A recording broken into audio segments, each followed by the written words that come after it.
Kaldırdım başımı. Seni gördüm ders saatinde. Başım döndü sanki esrardı. Esrarı gözlerim. Dondum kaldım karşında. Dilim tutuldu ey yar. Söyledi bende ne var, ne arar gözlerin. Senin evet cevabını kaç sene gözledim.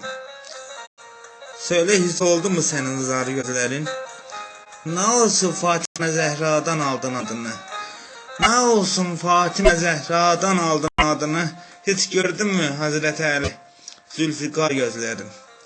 Ben ardından çok baktım ey sevgili. Vefasız çektim hiç intizar gözlerin. Lütfe özentim vardı, ben aynı insanım. Gözüm doymadı mı? Etsin artık tövbekar gözlerim. Söyledi anası, vermem kızımı çulsuz adama.